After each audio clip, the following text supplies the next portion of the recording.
ngayon ay Sunday ng gabi. So, napabideo ako dahil ang topic natin ay importante. Ang topic natin ay tungkol sa paggawa ng thumbnail. So, paano tayo gagawa ng thumbnail? Alam ko sa mga bagong YouTuber na hindi alam kung paano maglagay ng thumbnail at ano ang apps na kanilang gagamitin. So, sa video ito ay ituturo ko at sasabihin ko sa inyo kung ano yung mga apps na dapat nyong gamitin sa paggawa ng iyong thumbnail. So, itong tatlo na ito is napaka-importante sa paggawa ng thumbnail. So, ano ba yung tatlong apps na kailangan gamitin sa paggawa ng thumbnail? First is ito yung PicArt. Yung PicArt, dun ka mag-i-edit ng picture mo. Yung bago ka mag-shoot ng yung video is kailangan nakapag picture ka muna kung ano yung mukha mo sa araw na pagpo-content mo. Kailangan picture ka muna. So, yung PicArt, dun ka mag-i-edit ng picture mo. So, halimbawa ito, magpipicture ako ngayon dito. So, parang ialis ko itong nasa background ko. So, parang lalagyan siya ng mga guhit doon. Pag nandun ka sa PicArt at naka-edit ka na doon, pupunta ka naman sa Pixel. Okay? So, ang ano na ito is doon ka maglalagay ng iyong doon mo i-insert yung picture na na-edit mo doon sa PicArt. So, itong Pixel na ito is napakagandang gamitin kasi pwede mo siyang gamitin kahit wala kang load. So, ang kailangan mo is i-download mo lang itong apps na ito para doon ka mag-edit. Pwede kang mag-edit kahit wala kang load.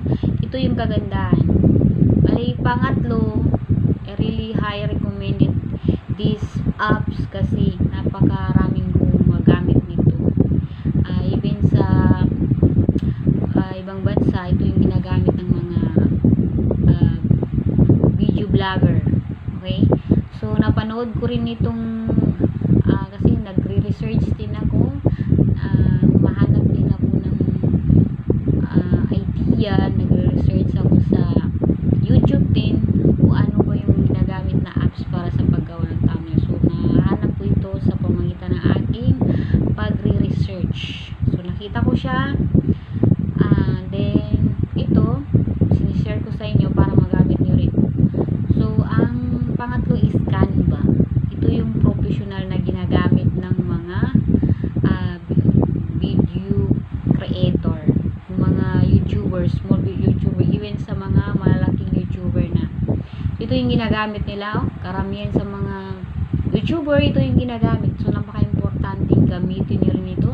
I really highly recommended these apps. Itong Canva. Pero, magagamit nyo siya kapag meron kayong load. Pero, kapag wala kayong load, hindi nyo siya magagamit. Unlike sa Pixel na pwede mo siyang gamitin anytime. No need na yung may load ka or naka-wifi ka man. Pwede mo siyang gamitin anytime. Free po yung Pixel. Unlike dito sa Canva, kailangan mayroon kang connection. Mayroon kang yung malakas na connection. Okay? Naka-wifi ka or may load ka para magamit ito. So, kung wala kang load, wala kang hindi ka naka-wifi, hindi mo siya magagamit kasi hindi siya pwedeng gamitin kapag wala kang signal. Okay?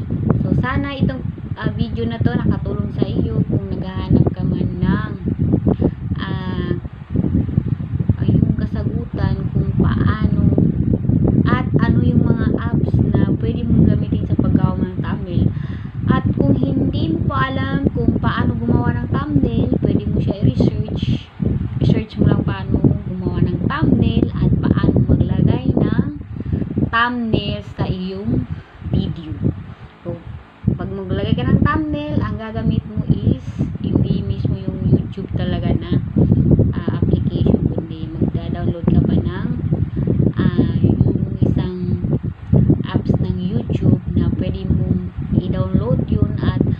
ka mismo maglalagay at mag-i-edit ng inyong thumbnail. Doon ka mag-upload. Napakadali lang yun. So, I really recommend it talaga itong tatlong apps. So, ano na nga ba yun? Ito yung Less, yung PicArt, download mo yun sa Play Store mo, Pexel at Canva. Yan lang, tatlo na yan. Yan yung gamitin mo para sa paggawa ng yung magandang thumbnail. So, depende sa'yo kung paano mo gagawin. Basta yung apps na yun, kailangan mo yun. So, kailangan mo yung download, okay?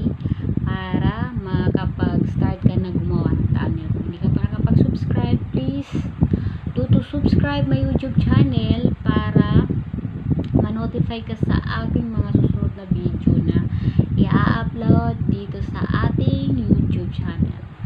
So, yun lang. Maraming salamat.